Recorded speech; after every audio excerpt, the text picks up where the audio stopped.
which is a proclamation recognizing May as Mental Health Awareness Month, and our presenter is Ashley Shields, and she's the Suicide Prevention Coordinator for Teller County.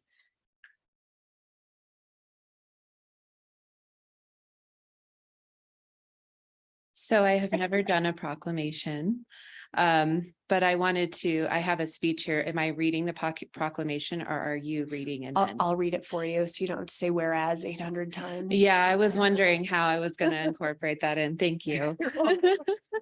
And thank you, Council. I did want to thank the Woodland Park City Council for going on the record in support of Mental Health Awareness Month. This is an opportunity for us to support the health of ourselves and those in our community. Mental Health Awareness Month was established in 1949 to increase awareness of the importance of mental health and wellness in Americans' lives and to celebrate recovery from mental illness. Mental health is essential for a person's overall health. Prevention works, treatment is effective, and people can recover from mental disorders and live full and productive lives. Us rural communities are often left out of the conversation, but we continue to be strengthened through supporting each other and talking openly about mental health. When community members act together and support one another with their mental health needs, the community as a whole becomes more well.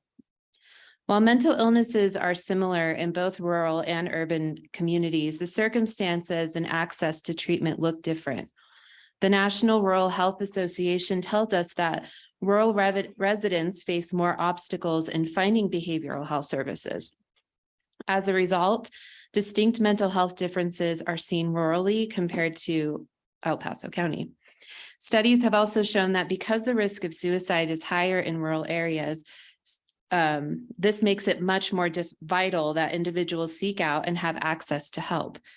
The suicide rates are near twice as great in the most rural of areas in the U.S. compared to the most urban of areas.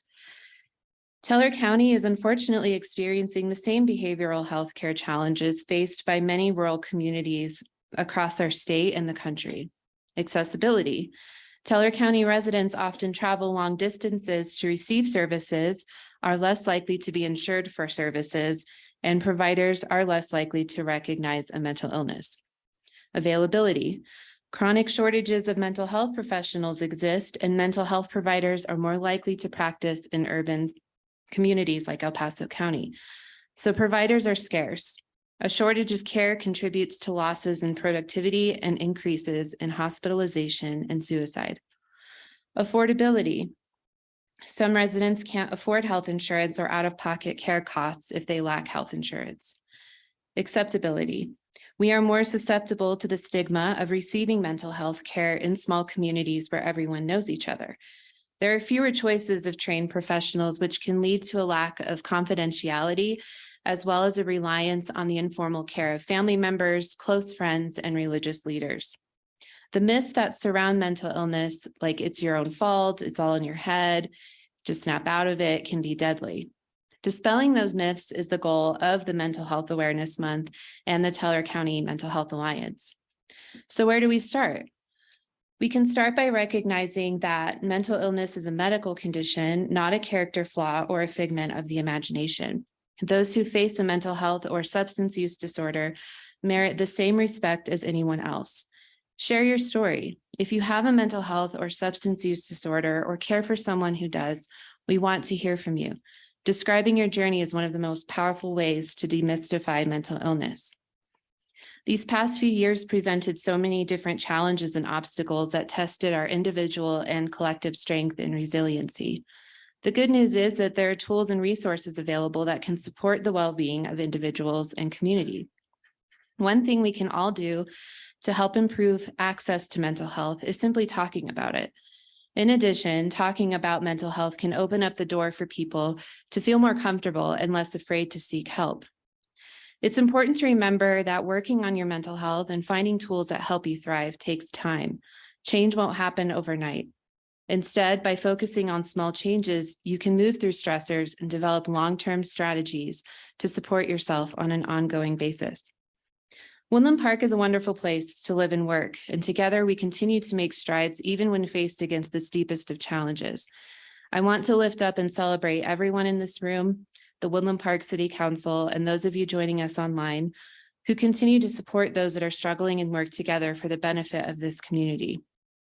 I also want to remind everyone that it's okay to not be okay, that our individual struggles are real, and that there are people around us who want to help, even when it feels like they aren't. Throughout this month of May, let's all make it a priority to recognize how important it is to check in on each other and keep in mind that we never know what it is that someone may be going through. And I wanted to share a letter from, her name is Elizabeth Pate, and she wrote a blog on the Mighty, the website. If you haven't been there, I encourage you to go. And she titles it, "The One Who Loves Me with My Mental Illness." She is a wife and a mother of 3, and she was diagnosed with bipolar disorder 8 years ago. So this is her letter.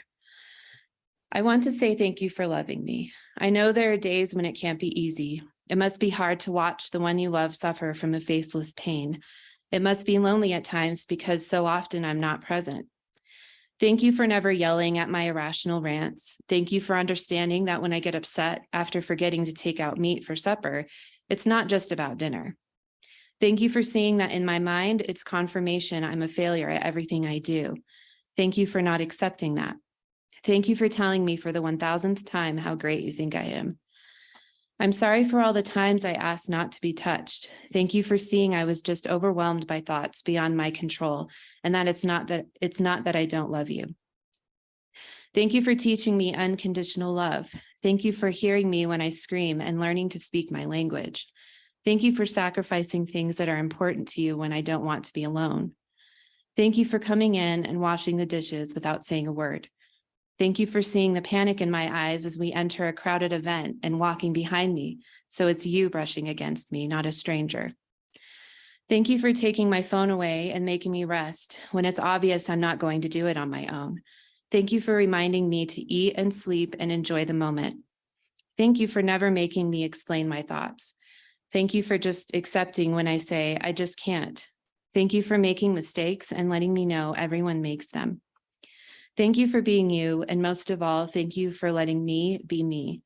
Thank you for the warm, safe place in which to be broken. Thank you for loving the scars and showing me what it means to be grateful for every one of them." And that's all I have to say, but I do want to introduce Sarah Lee as well. She will be presenting on another piece. She's right behind me. Hi. So she is, we have been working together on some support groups and things for parents, and she has so much great information about the brain and how I'm not even speaking into the mic. Okay, no, thank you, Ashley. Good evening. My name is Sarah Lee. I'm a long-term resident of Teller County. I'm a 28-year veteran educator, 17 of which I was honored to provide here in Woodland Park in the schools. And I got to spend a lot of time helping our students with their mental health. I want to thank you all so much for formally acknowledging the importance of mental health in our community, because mental health is not a catchphrase. It's not a bunch of buzzwords. It is health. It's key to a strong and vibrant community. And so I wanted to share a little bit with you about the brain, mental health, learning, and resources that were once part of the community at the school level. Fight, flight, or freeze. This is how our brain responds when we're under stress. The brain, as complex as it is, does not delineate between the severity of the stress that's coming at you, from losing your homework to spilling coffee down yourself in traffic, or physical or emotional abuse, or the trauma of war. Our brains respond to stress in the same way. And repeated or chronic stressors are shown to cause PTSD, emotional and physical responses, a decrease in the abilities to be calm, learn, self-regulate emotions, and function in society. As adults, we have, in most cases, learned to work through stress, trauma, and crisis that come into our lives. We use healthy activities, mentors, spirituality, physical health, mental health, generosity, and family support to navigate tough times. These ways of coping may be unconscious to many of us, and for the most part, we have the privilege of accessing the support we need. For children who are undergoing chronic stress, adults need to provide mental health support in order for them to function on a daily basis. Without this support, it is impossible for young people to learn information, process that information, and retain it in long-term memory.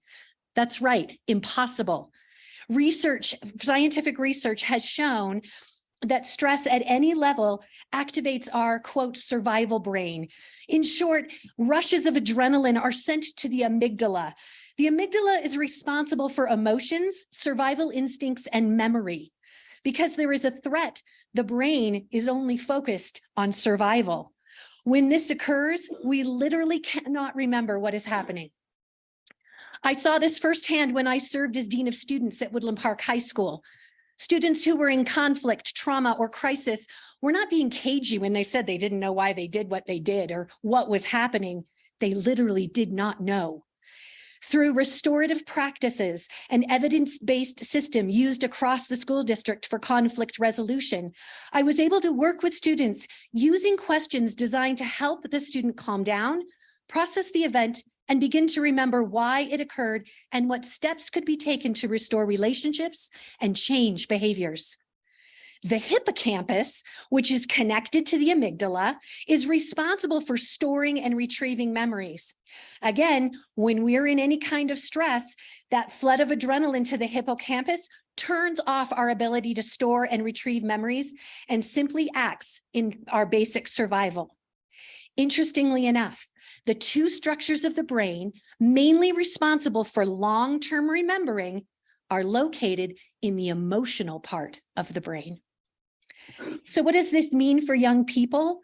Without access to mental health support in schools and the community, young people cannot learn to regulate their brains to recall memories from the hippocampus and store new learning in the amygdala. In short, when a student comes into school in crisis, under stress, or is experiencing trauma, they cannot learn. Think back to when you were in school. There were hard days. None of us are immune to that. And if you really lean into those times, you can probably recall days where you remember stress, but not what you were supposed to be learning in school. You may remember those quote unquote troubled kids who were a disruption in class or were behind in their learning. They were all too often labeled as lost causes and dealt with as discipline problems.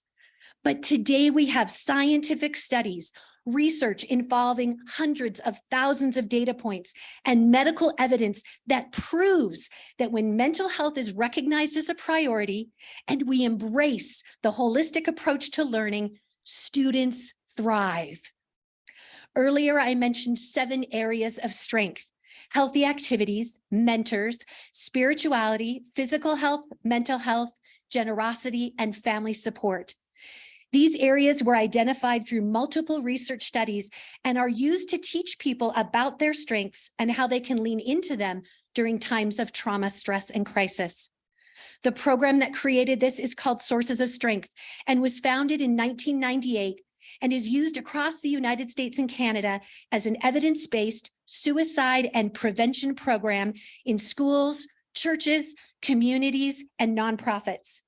When this program was active at Woodland Park High School, a marked change in suicidal ideation and the overall well-being of students was noted, and lives were saved. In the fall of 2022, the day after new Sources of Strength peer leaders were trained as, quote, agents of change and connectors to help, a student contacted their adult advisor. They had been taught that breaking the silence and connecting peers to help was not only important to building community, but vital for saving lives. The peer leader reported that their friend was sending out goodbye emails and was planning to end life.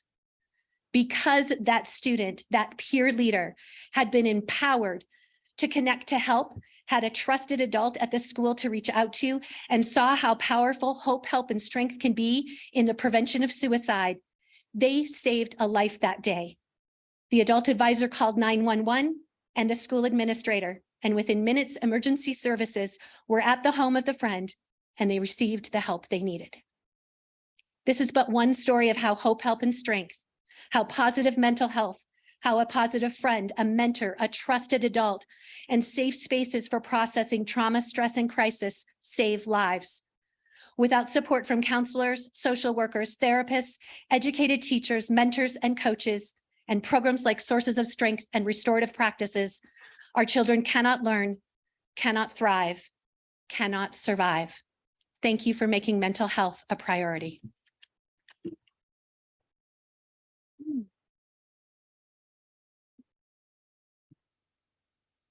Hey, Suzanne, I'll go ahead and read the proclamation. Thank you. Proclamation recognizing May as Mental Health Awareness Month 2023, whereas mental health is essential to everyone's overall health and well-being, and whereas everyone's experience times of stress and struggles in their lives, and whereas community understanding and available support and services can greatly impact a person's ability to handle their stress and struggle and move forward. And whereas promoting mental health and wellness leads to higher overall productivity, better educational outcomes, lower crime rates, stronger economies, lower healthcare costs, improved family life, improved quality of life, and increased lifespan. And whereas research recognizes that adverse childhood experiences, which include but are not limited to physical, emotional, and sexual abuse, physical and emotional neglect, household dysfunction, untreated mental illness, incarceration of household members, domestic violence, and separation or divorce involving household members are traumatic experiences that can have a profound effect on a child's developing brain and body and can result in poor physical and mental health during childhood and adulthood. And whereas studies show that the effects of adverse childhood experiences are felt by people regardless of race, ethnicity, religion, gender, sexual orientation, or socioeconomic status. Whereas each business, school, government agency, healthcare provider, faith-based organization, nonprofit agency, and citizen shares accountability for the community's mental health needs and has a responsibility to promote mental wellness and support prevention efforts. And whereas the City of Woodland Park recognizes the impact of awareness and education access to services and acceptance of the importance of mental health and well-being to a person's overall success. Now, therefore, the members of City of Woodland Park City Council hereby proclaim month of May as Mental Health Awareness Month in the City of Woodland Park and encourages our citizens to help promote the awareness and education of mental health. Done this 4th day of May, 2023 in the City of Woodland Park. And then I do have the proclamation, and if council members would be willing to sign it, I'll pass it down. Mayor, can I ask Ashley a clarifying question? Sure. Ashley, you talked about, all my notes are everywhere. You talked about tools and resources. Could you please let the citizens know where those are available in either online or in the City of Woodland Park or in Teller County or all? Yes, and so part of the intent of the Mental Health Alliance is to make things accessible to Teller County residents specifically. And so we do have a website. It's www.tcmha.org. And you can go there and access local resources. You're able to, it will help you. On the left, there will be a checklist and you can pick and choose what works best for you and what services that you need.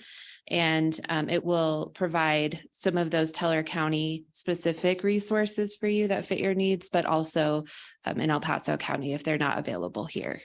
Can you give that website again, please? www.tcmha.org. And I can send a link to, I will send a link to her. And this is a work in progress, but we are at a point now where we're hoping to share stories of Teller County residents who may be struggling, and it could be anonymously, but we really want to have a blog there as well. But right now it's resource focused. Very good. Good question, Robert. Thank you.